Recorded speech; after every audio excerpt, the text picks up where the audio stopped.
Hi, this is George from Rhino Bucket and Nothing Shocking Podcast. I'm the only shocking thing here.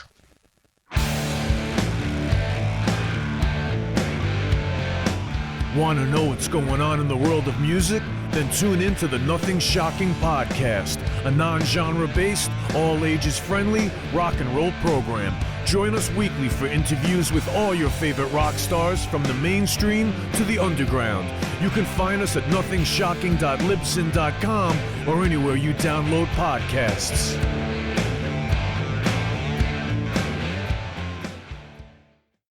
We're putting the band back together.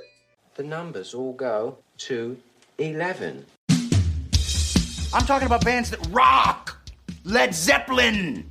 What about Sabbath? AC/DC. Motorhead. Does that mean it's louder? Is it any louder? Well, it's one louder, isn't it? We're not worthy! We're not worthy! Why don't you just make 10 louder and make 10 be the top number and make that a little louder? These go to 11. I get up off the ground and raise my head. Days like this, think I should be dead. One for Satan, two for me. Let's cheat the devil, it's fun, don't you agree?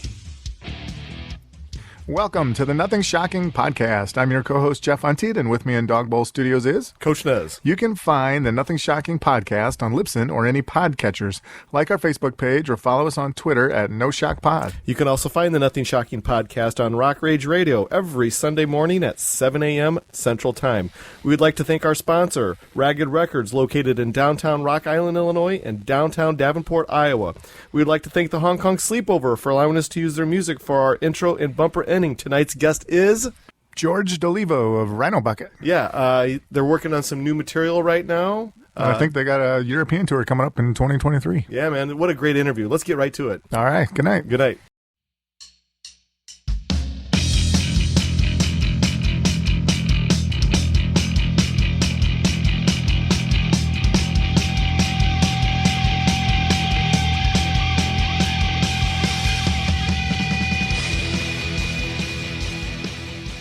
George, welcome to the Nothing Shocking Podcast. I'd like to introduce you, my co-host, Jeff Untied. George, thanks for joining us tonight.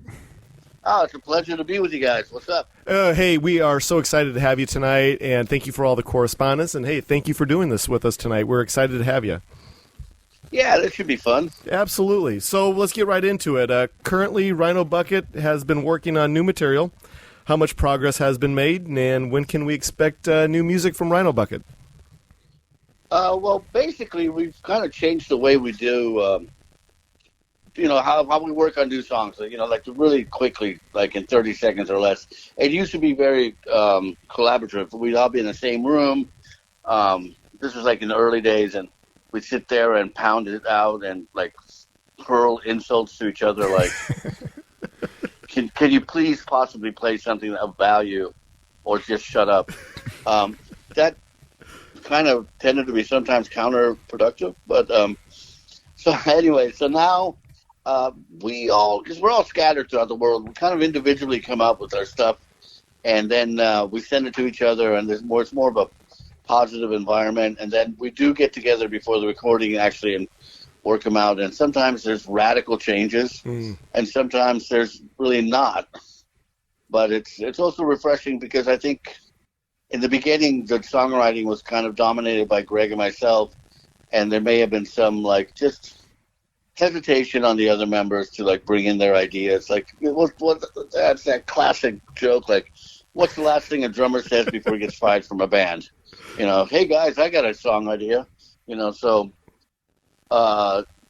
we are right now in the process where everyone's still individually writing. Sure. So we're sending songs back to each other. Oh, cool. We're looking at a couple of different recording possibilities. There's one that's really exciting and like recording facilities, I should say, in of all places, El Paso. So trying to figure that out. And well, I love El Paso. I don't know why it gets such a bad rap, but or maybe I'm the only one who thinks it's got a bad rap. So, Sure.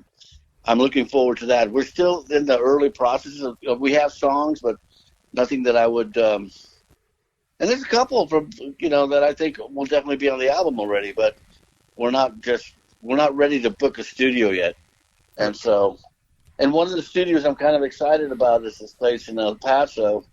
I don't have any problem with El Paso. I just had a really bad gig in El Paso, like in the early 90s, where I actually offered to pay the band not to play.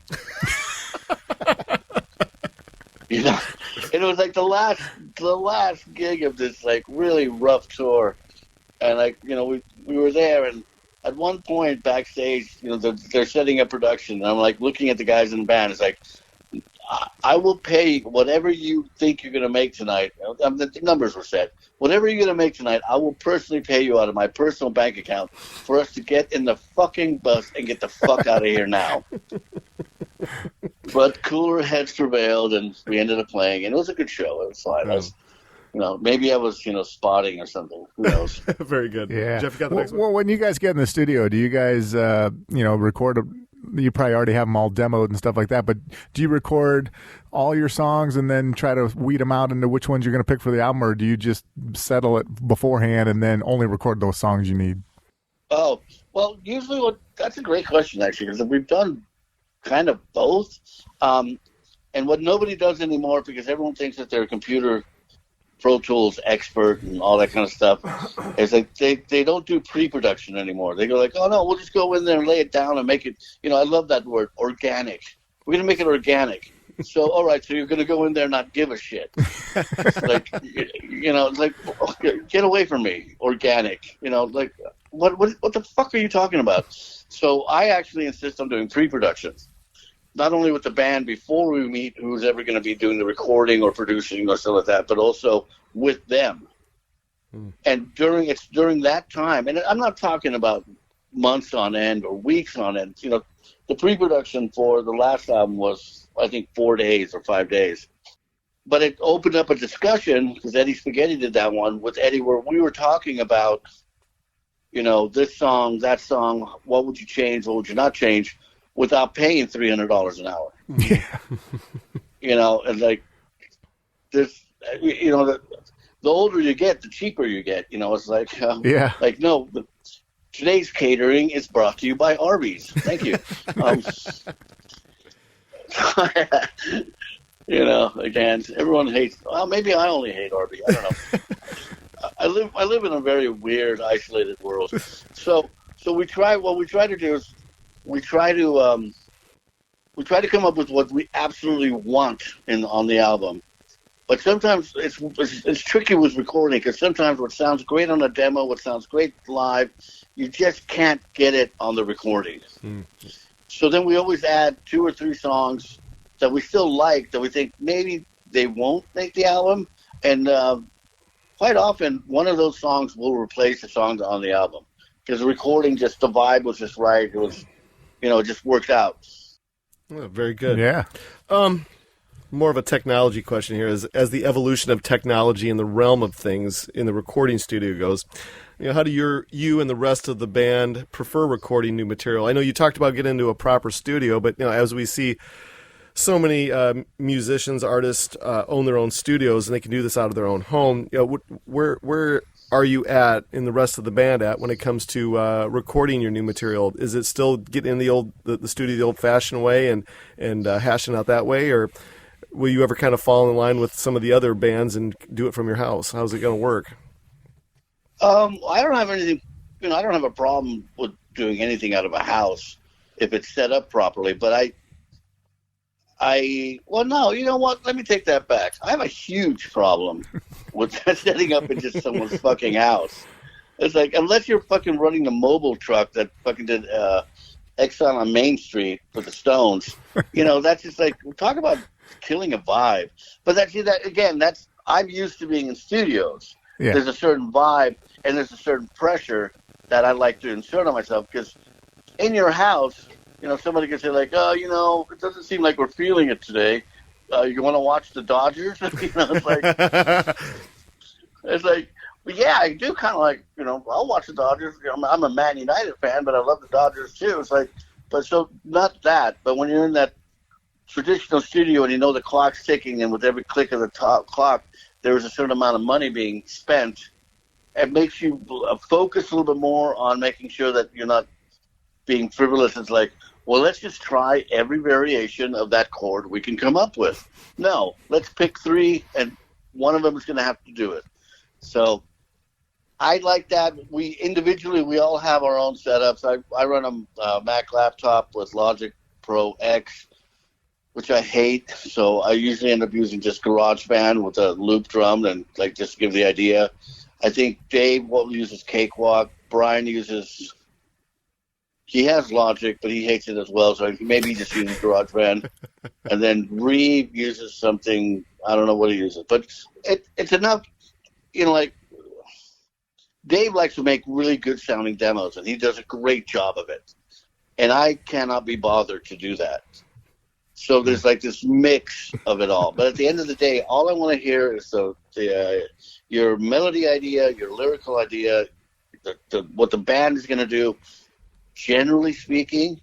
And I'm never going to write a drum track or a bass track or a lead guitar track because I don't, A, do that, and B, I don't want you to think that whatever I'm playing is something that you should be playing. I want you to come in with your open mind and put your own imprint on it. Nice. Which is a really fancy way of saying I am too fucking lazy to really sit there and start programming drums. It's I don't give a shit. It's and bass. What would the bass do here? I don't know. That's why I don't put bass tracks on any of my demos. It's just 2 guitars, a drum loop, and me singing. Yeah, very good. Very good. As we've seen,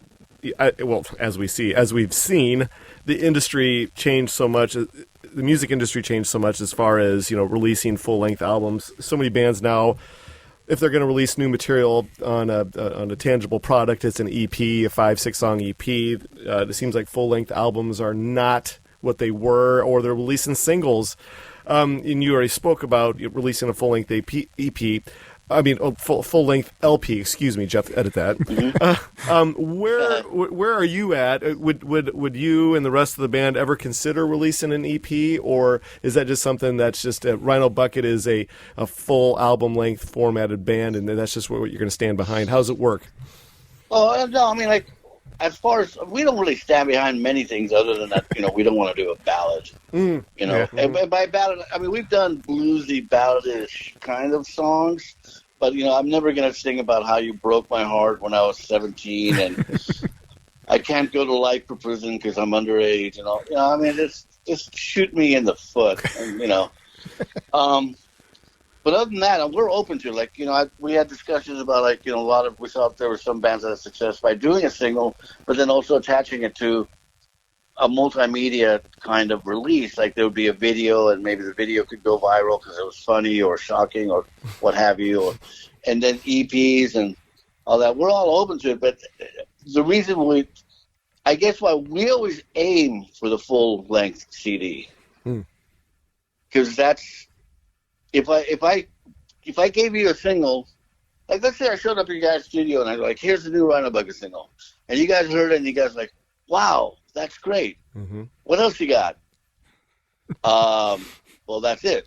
Exactly. Exactly. And if I showed up with an EP with 5, or even 5, an EP plus with 5-6 songs, it would be the same thing. So as long as we aim for the full CD, we have those songs. We save them on the drives.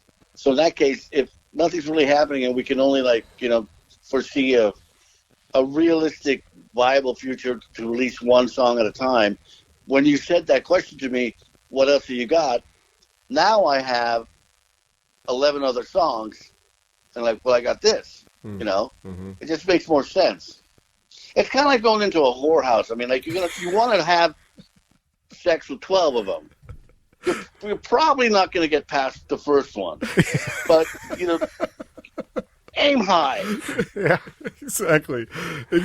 Are you against ever releasing an EP? A lot of bands, a lot of bands have successfully done it. Alice in Chains. That's. Oh yeah, no, I'm not against it at all, and I think that there's certain. I know I've had a conversation with a record company where their logic is kind of like mine. They say it costs pretty much the same amount of money. To release an EP as it has a full-length CD. And I go yeah, but sometimes I can see it making sense if like you're done with the full length CD and you're going like, well, 5 of these are good. You know, then it's like, well, we should probably focus on those. You know, no, I'm not against anything. I'm not against doing, you know, like just a video without releasing a single at all. And like the only way you can buy the song or hear the song is to like buy the video. You know, there's artists that have done that. There was an artist, I can't remember his name, but the band was phenomenal. It wasn't rock and roll. It was a band called The. Yes. Yeah. Yes. Phenomenal band. I was like, you know, people always go like, hey, Rhino Bucket, you must like just go to sleep, you know, just burping beer and singing the lyrics to AC/DC every night. It's like, no. I mean, it's happened, but I mean, I have like really not weird taste. I listen to everything. I love new music. So The had a great album, and they did they had many great albums. I mean, you know, Mind Bomb, great Infected, album. all that. They were just, I think Johnny Marr joined them at some point. Yes, he did. Right on, the fans. I love you guys are my brothers already. So, but I think there was one album he released where he said, "I'm not going to tour, but I'm going to release a video." And this is when they were still doing full long concept videos, and they weren't cheap. I'm going to release a video for every song. Oh, and that was, to me, that was brilliant. And I don't know how it worked out financially for him, but it was like a brilliant, like really looking forward to like the horizon. It's like, everyone's touring, but I'm going, you know, for every song on this album, you're going to be able to see a video. My concept, my visual concept, or, you know, realization of my idea. And I was like, wow, that's, you know, hey, I'd be open to that too. You know, you can do videos cheaper now, but you just have to find the right creative person, because, you know, having a band play in front of a crowd, unless somehow you can beat AC/DC at Rock in Rio, you know, 1 million people going ape shit, you know, and there you are at the Whiskey with your 250 speakers. It's like, nah, it's not. The impact is not the same. Very good. Jeff, you got the next one? Well, you kind of alluded to that you don't want to be a lead guitarist, but you do play rhythm guitar, and you are lead vocals. Which one came first? Did you sing first and then play guitar, or did you learn guitar and then decide to sing? Well, that's again a great question. You guys are asking questions I haven't answered before, which is awesome. So I'm going to try and do this as concisely as I can. When I was growing, I grew up in Finland, in Helsinki, Finland. I was born in Finland, and my mom got remarried to a Finn, but we moved out to LA when I was like really young, 5 or 6. But my grandparents were obsessed with seeing me every summer, so I mean, again, Nordic mother. It's like, yeah, don't worry about it. It's a 17-hour flight. You're 5.5 years old. We're going to put you in here. Hopefully somebody at the other end will catch you. So, you know, and at the time it was terrifying, but in hindsight it was fantastic. I got to see, you know, both worlds. LA in 1973 and Finland in 1973 was like comparing, you know, Monte Carlo and the Russian Gulag. It was like, whoa. But back to the question, George. Focus. My uncle had a TV variety show with 3 other guys, the top show in Finnish TV history at the time for like 20 years. And so there was musical instruments all over the place. Nice. So, you know, I could play, there was drum sets, bass, there was guitars, and he had an amazing music collection on LP and cassette where I could, you know, listen. And he gave me access to all of it because he was like just a phenomenal guy. So I just could listen to all this music all day long and bash on drums. And when I turned 11, he handed me, I was leaving to go to the airport to come to America because school was going to start, and he handed me an acoustic guitar in a little case, and he handed me the Beatles songbook and said, here. He had told me, you know, when I was growing up, he was like, I'm never going to give you a lesson in music. If you want this, you're going to have to figure it out because I'm not going to waste my time. And I'm like, rock on. And so to correctly answer your question is I started both. Nice. At the same time. because the way I learned how to write songs, the way I taught myself how to play rhythm guitar, and the way I got into singing was with that Beatles songbook alone, doing Beatles songs. So when it got later on, it became this natural thing where I hooked up with Greg, and for like the first 7 minutes, we had this like stupid idea that we would be trading off lead vocals and lead guitar, and then we realized, well, George can't really play lead guitar, and I realized Greg sounds like a Paul Stanley cover singer. so we're, how about we just like focus in and define our roles here? And we did. So, but that's a great question because no one's ever asked me that before. I mean, like, I love playing guitar. I really got into rhythm guitar. The whole solo thing is I've got short, stubby little fingers, and I'm, and I love singing, and I love, because the whole thing, I made that that spiritual transition, which every musician has to do, which some never do, where I stopped singing and I stopped playing guitar and I just performed the song. And regardless of what instrument you're doing, it could be drums, it could be the triangle, it could be, bass, lead guitar, whatever. You just got to stop playing your instrument and start performing the song with, either if you're completely alone or not. And it's something, if you understand what I'm talking about, then you get it. Yeah. And if you don't, then you're still on your journey to like understanding what I'm trying to imply here. Absolutely. Absolutely. Let's kind of get to touring here. As the summer season is approaching and it's coming really quick, and COVID-19 restrictions are pretty much out the window now. What are your summer tour plans as we're getting here? What a month away from it now? Yeah, actually, to be honest with you, we've kind of been in this stumbling block where Brian's in Kicks, so they're working all the time. Reeves in Austria. And it's just been now recently, I was actually as of last night that we started to talk about taking a different approach to our whole touring environment, which I shouldn't share, but I'm going to, and then people are going to yell at me. But fuck it, I'm the boss. Have at it. Good luck. What I think realistically for us, what we need to do now is we need to maintain not one lineup of 4 people, but a core group of maybe 6 to 7 people. And then we can open up the floodgates and start touring more in America. We haven't been in America much at all, but in America, in Europe, in a more consistent way, rather than to be hampered by people's schedule or their geographical. So we may be a little bit late to the game for this summer, but they're actually talking about late summer and fall. We might be gearing up, and I've been frustrated with the availability of, I love all the guys. I adore them. I'll fight anyone to the death who says anything bad about them. But I've been frustrated about the lack of ability, of their availability, so that I can, go out and play rock and roll. Because if I have to go get a job at fucking Target because you're too busy playing fucking Cold Sweat on some goddamn stage in Maryland, then I will ride my little tricycle to Nashville and burn your fucking house down. Very good. And it's really, I'm exaggerating. Brian's a sweetheart, and I love Brian. I love all the guys in Kicks. Brian has been great to us, and the guys in Kicks have been great to us too.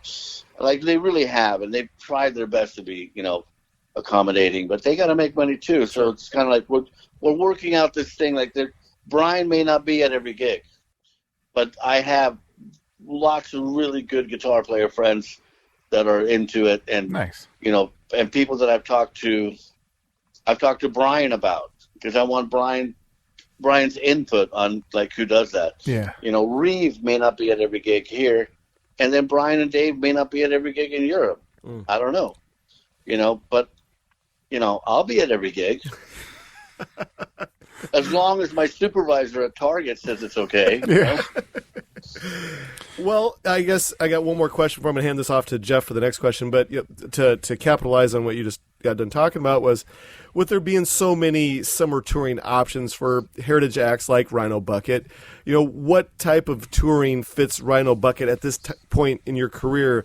Is it those weekend warrior flyout dates? Is that the summer festival circuit, or is it that traditional bus thing where you get into a bus and you go tour for 2 weeks, 3 weeks, 4 weeks? How does it work? Okay, for us, the bus thing left a long time ago. I knew you were going to say that.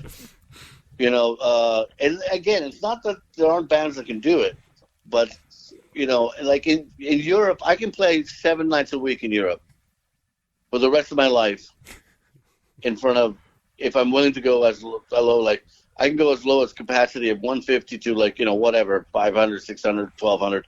But if I'm willing to play a bar that has a capacity of 150 to 200, I can spend the rest of my life 7 days a week playing, kind of like the Super Suckers do. Yeah, exactly. And I love them. I love Eddie to death, and he did our last album. We toured with them before that years ago. People don't really remember. We did open up for them on the East Coast and stuff like that. Cool. All right. So I always tell my wife, so I've got that in my back pocket. And she's always like, great, just save up enough money to sign the divorce papers. I'm like, rock on. I'm in. She was like, I'll just sit here and take care of the fucking house and the dog, and you go out there and you play fucking rock star in dive bars across Europe. Fuck yeah, this is what I signed up for. You're awesome. Love you. So there's that. But in America, we don't have the drawing capacity that we would be able to play on a Monday or Tuesday. Yeah. Maybe a Wednesday. Flyouts are great. But they seem, we're trying to work that out. And, because it's been a long time since we've actually played in America consistently. We've been doing the Monsters of Rock stuff, on the cruise and on the mountain. And because those people, the Monsters people, like Larry Moran and his whole crew, are fantastic, phenomenal people, and they've, allowed us to be a part of that experience. But other than that, a couple of club gigs here and there, and everything's been in Europe. So I'm really curious to see what we can actually pull off. It's kind of like, and that's, I was talking earlier about Brian may not be at every gig, and Reeve may not, because we kind of want to test the waters and see, like, okay, there is still maybe some interest here for people who want to see Rhino Bucket. Or then it's like crickets. It's like, everyone get their passport in place because we're going to go back to Europe. It's like, you don't really know, but you got to be realistic about it. It's like, I'm not going to do a Mark Terrain where, and I love Mark, but he's always such a, like, hype machine. It's like, I don't know what's going on with the Bullet Boys, but it's really scary because it's going to be huge. All right, Mark, that's cool. I really hope. I know this is the 11th time you've said this, and I really hope it fucking sticks, brother, because you work hard. You're a talented guy, and I hope it does. So we'll see. Oh, there you go. I don't know. Summer festivals, they're fun. On summer festivals, you look great on your social media. Yeah, because there's a picture of us on the Monsters of Rock Cruise, the pre-show, where, like, if you don't know who Rhino Bucket is, you look at that, on the picture, and there we are in front of thousands of people on this, kind of festival-ish stage setup, and like, wow, that looks great. They're doing great. Obviously, they don't realize that most of the people there are to see Vandenberg. They liked us, Vixen. They liked Vixen too. But most of them wanted to see Adrian Vandenberg, and they're like, all right, cool. Here's a picture of Rhino Bucket playing Toledo, Ohio. Wow, there's 4 of them. Well, you kind of answered my question, but I was going to ask you about Monsters of Rock and how that worked for Rhino Bucket, because I saw you guys were just recently on there, and we've had some previous guests that have all really enjoyed their experience. Absolutely. No, they treat you really well, and it's a nice experience. You got to take it with a grain of salt because you can't You can't go in there and play, the Monsters on the Mountain, which is in Tennessee, or Monsters of Rock Cruise, and then go like, hey guys, we finally made it. It's like, no, these are captive people, and they're here to see everybody. But the people that run the place or run the show are fantastic, and the people that show up are really, fantastic. And we're super grateful to be involved because we're not really in the right genre. Larry's very cool because, most of those bands, a lot of those bands are like, Hair Nation bands. Yeah. And although we had hair, or we have hair, we were not, if you're familiar with the Sunset Strip, we were not Gazaris or Roxy or Whiskey and that. We were more like Coconut Teaser and Raji's and, the poor bands that couldn't afford to pay some fucking stripper to shoot a confetti cannon every time someone sang a chorus, Yeah. Kind of wanted to ask you about Brian Forsyth. We had him on the podcast probably about 4 years ago, and I think that was when he had just started in Rhino Bucket. Is Brian? How do we kind of with his title in the band? Is he a musician for hire? Or is he a full-fledged member of Rhino Bucket? Oh, Brian's been in the band longer than that. Brian's been in the band since. We're talking like it might be. Brian just had Brian's sobriety birthday. I think was recently 24 years. Oh wow! Yeah, I don't know because I was drunk, but that's such a horrible joke. We caught it. But you seriously have to leave that in.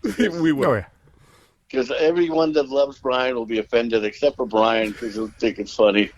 So I think it's 24 years. So Brian has definitely been in the band for at least 20. Oh, wow. I didn't realize that long. Yeah. Yeah, no, after he's been a full-fledged band member and still is, and even if we do gigs throughout the world for the next 18 months, using him whenever he's available, he's still going to be the original core guy. That doesn't change. Just, as long as he wants to be, he's in, and he's one of the decision makers, and we'll run everything by, or I'll run everything by him. But yeah, he's been on every album since Greg left, which was the third album. So, oh wow, okay. And so, yeah, he's played. Yeah, and he's a member. And, yeah, and he's a phenomenal cook, right? Yeah. Like if you like fucking meat, like Jesus Christ, dude. It's like, I don't know, Brian. You maybe want to come up with a different, theme here because they all look awfully alike. I'm just saying, it's like, no. Oh, that brings up something. Okay, I don't know. Brian mentioned this. He wouldn't because it makes him look like an ass. For the, 16, 15, 17 years that we were touring before he had this revelation to become a fucking carnivore, Brian was like a vegetarian who ate fish. What do they call it? Pescatarian or whatever. Mm-hmm. Pescatarian sounds to me like Presbyterian. It's like, you're kind of Christian, but I'm going to be this. So it's like, all right. So do you know what it's like touring southern Germany and trying to find a fucking vegetarian dish? It's virtually, the guy had to live on mac and cheese for like 3 days straight because all they had was pork legs, some other pork dish. Oh, you can have mac and cheese. It's like, okay. So that went on for decades. Like, the catering. What would you like to eat tonight? Well, what do you have? Well, we have this, this, and this. Like, do you have anything that is vegetarian or fish? No, unfortunately, we do not. And, Brian was like, oh, it's like, okay, well, I'll just have a salad. And just like, well, this is just fucking great. So then I take a break and decide, like, I need to do a mental health and financial health sabbatical. And this guy starts showing up on the internet with, like, look, I just made a 17-pound brisket that I'm going to eat in one sitting. And I'm like, what the fuck? It's like, oh my God. So now the great thing is now it's flipped to the point when we before we tour, we they send us rider requirements, and we're really easy, except for Brian. So now Brian's like, well, I would like to have as much meat as possible and smoked oysters if possible. And like, my European management, called me and goes like, smoked oysters? I go like, I don't care. I love him. Just tell him to give us whatever the fuck they have. This is so. After all those years of looking for a fucking piece of fish, I'm done. He can go buy oysters at the store. I don't care. And I know Brian's going to hear this, and I hope he understands I'm saying all of this with my tongue in cheek, but he would be wrong because I really don't care. So be it. Jeff, you got the next one? Well, you kind of alluded to a little bit of the early days when you guys were getting started in the LA scene. Who were some of the contemporaries you were playing with at the time? Oh, we played with Junkyard a number of times. Junkyard were one of those few bands that we actually really identified with, because we never really tried the whole spandex and makeup thing, because I look like a Stephen King character in spandex, so I can't pull that off. And so we just kind of gave up on that whole thing and just decided to be ourselves. And Junkyard had that same, I guess the biggest difference between Junkyard and Rhino Bucket was that Junkyard had a little bit more of a punk background. Yes. With Chris and Dave, and then also Brian Baker coming in from, what was he, in Minor Threat? Yes, he was. And Chris had that band Big Boys in Austin. Mm-hmm. And we didn't really have any punk. If anything, we came a little bit, me and Greg had a little bit more of a, appreciation of metal, like the new wave of British metal, I'm Maiden and Dio, and, well, Dio wasn't that, but we love Dio, so I'm going to lump that in there. So that would be, maybe one of the differences between two bands, but we really gravitated towards them. They were, really cool guys. Sea Hags was a great band. Motorcycle Boy was a great band, but we didn't really know them. I just really I'd go see them. I liked them. Mm-hmm. A little bit more I guess we gravitated in the beginning towards bands that couldn't afford to do pay to play. People always say oh, it's fantastic that you guys never did pay to play. I go well, basically we were poor and all our friends were poor.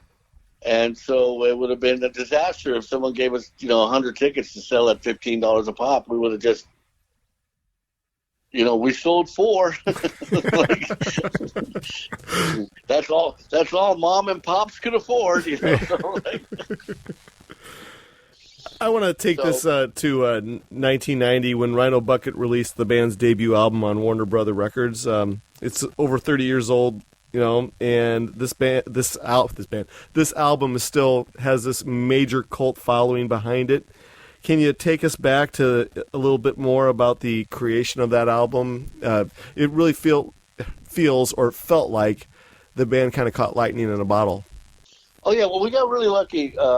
Thank you, by the way. That's very gracious of you to say. I mean, it was certainly there's that old joke. You have your whole life to write your first album, and then you get about 7.5 fucking months to write the second one.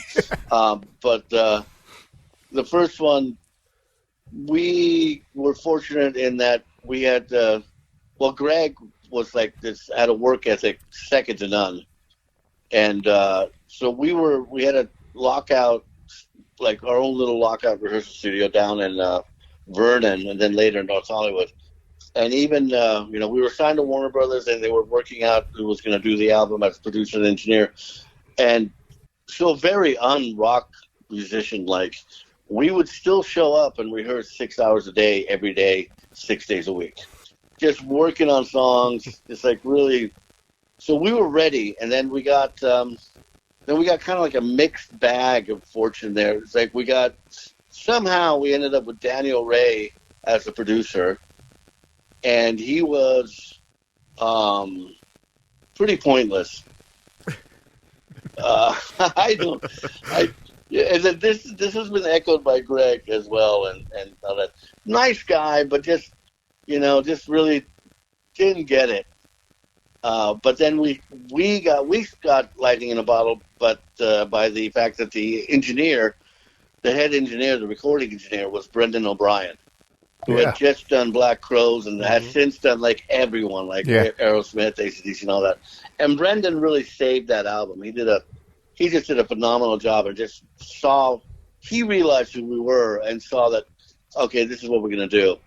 So thank God he was there. And it's always when you make an album, especially your first album, it's also foreign, and you don't know when to speak up, and then you end up picking fights and speaking up, but stuff that doesn't matter. So I remember being really happy, I felt a great deal of accomplishment, and for some reason also angry as shit and shameful at the same time. So I didn't know what the hell was going to happen.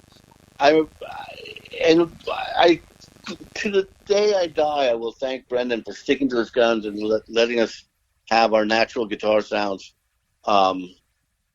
Because, I had friends who were also recording engineers, and they were like, well, this doesn't sound like it even belongs in this era. I mean, like, have you heard the latest White Lion album? And I'm like, yeah, I have. And if you're telling me that the biggest problem you have with this album is that it doesn't sound like White Lion, then thank you very fucking much. Let me buy you a dinner. It's like, it's nothing against White Lion. Again, there's nothing wrong with that. It's just like, I listen to that now, and it's like, you might as well just put a date stamp on it, because there's, So, and then, we had some contemporaries that we were kind of competing with, like, not competing, but like trying to keep it as real as possible. Like, again, Junkyard, Black Crowes, Raging Slab, which is a band that no one talks enough about. Alec Morton. Just, they were so good. Wow. What happened to them? Well, I know Alec Morton is working on the East Coast with different musicians on that end of things. We've talked to... and honestly, he's probably doing a podcast right now, and someone says, like, remember Rhino Bucket? And he's probably going like, yeah, whatever the fuck happened to them?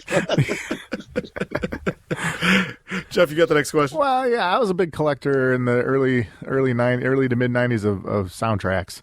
I loved, stuff like the Wayne's World soundtrack, which featured Rhino Bucket, Ride With Yourself.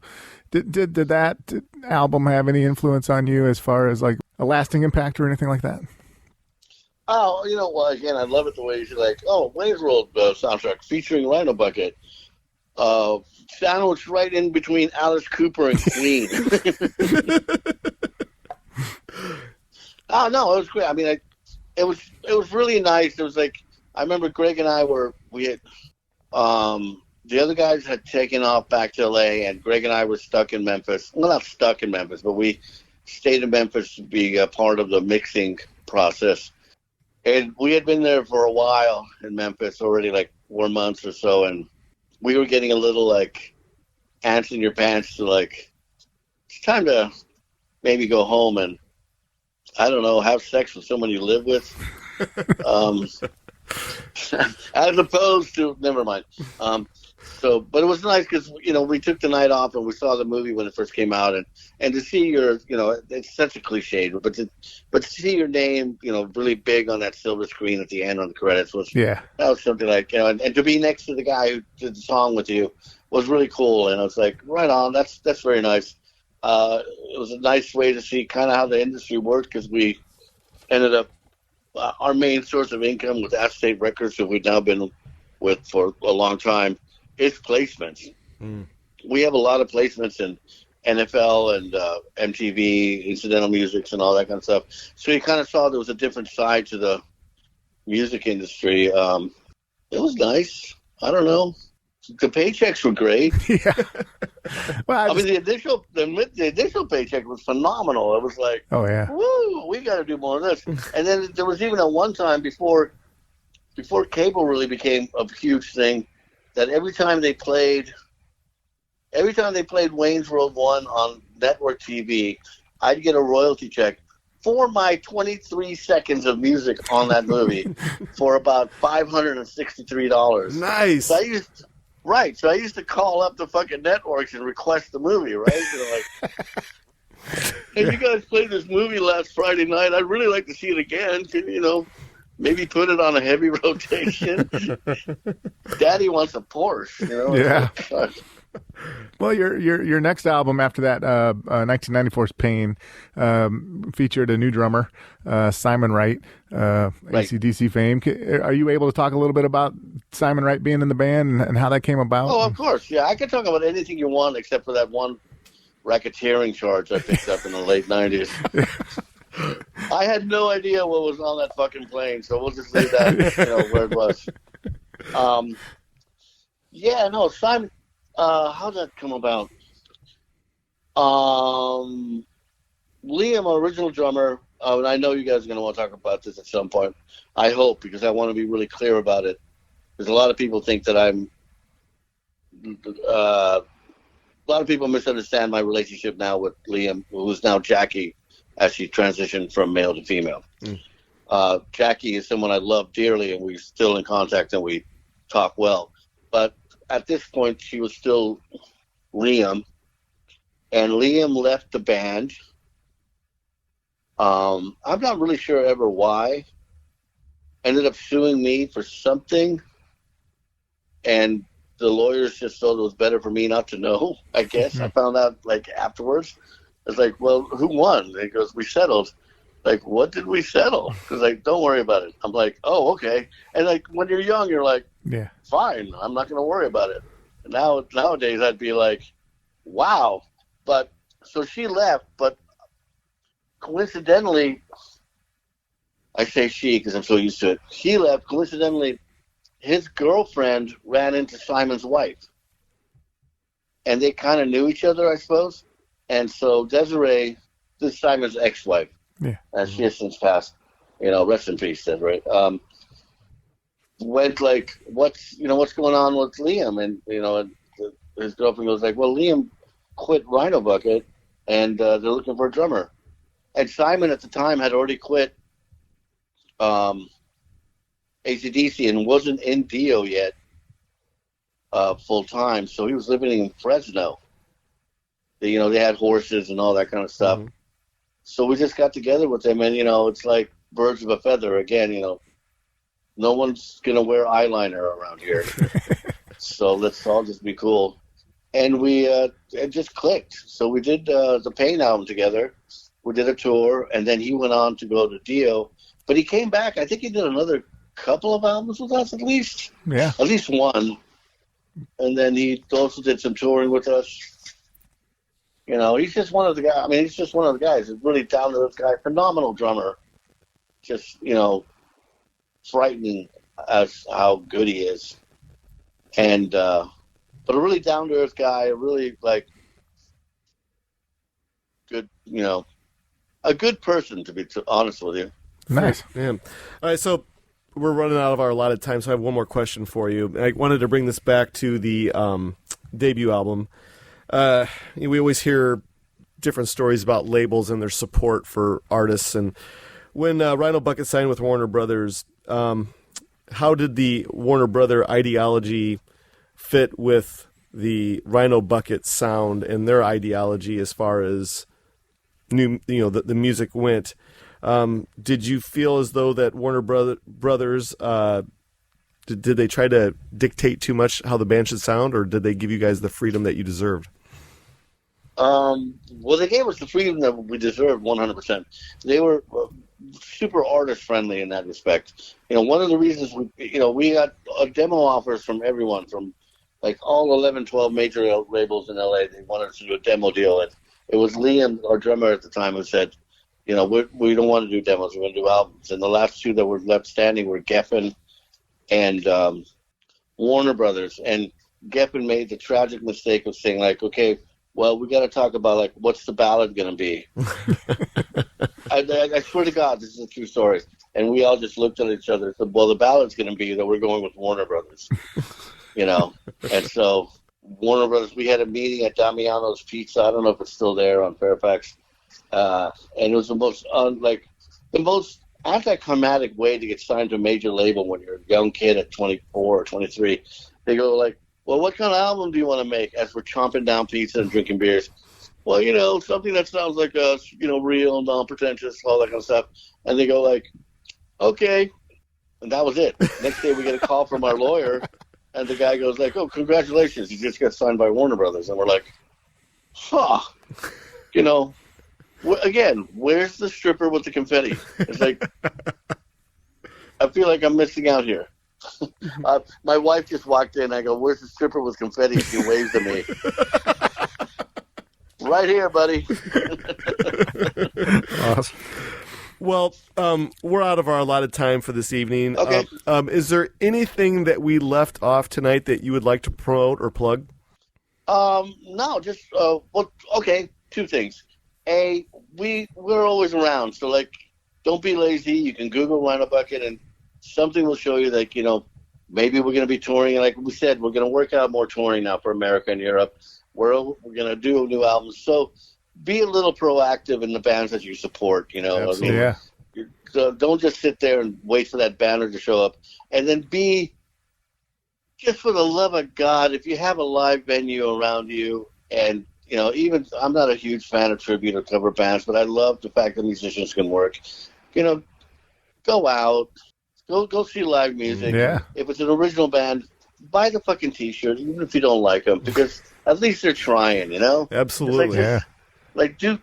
Support the community a little bit instead of just sitting behind your computer between TikTok sessions and checking out, when's enough playing again, It's like, which is cool, but I guess that's it. I try not to sound bitter, and I'm not bitter. I'm just frustrated at people wanting to get, spoon-fed their entertainment. Exactly. And, I used to go to record stores and have to go through 1,200 fucking records before I found one that went like, oh, this has a cool cover. Yeah. And now it's like people log on, and if they don't get hit by, some kind of email ad within 30 seconds, they're like, there's nothing new. It's like, oh, you piece of shit. Yeah. Well, thanks, guys. I really appreciate it. Absolutely. This is how things are going to work. We have about 4 episodes to release before yours, so we're looking at about 3 to 4 weeks before this is all polished up. Jeff is the editing wizard over here, and he'll get it all cleaned up for us. Yeah, just give me a link. I'd love to listen in and give me a link to the other shows. I like to hear what my other people are talking shit about. I'll do that, man. All right. Take her easy. Thank you so much. Bye-bye. Bye.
Welcome to the night. You think you know Night Demon?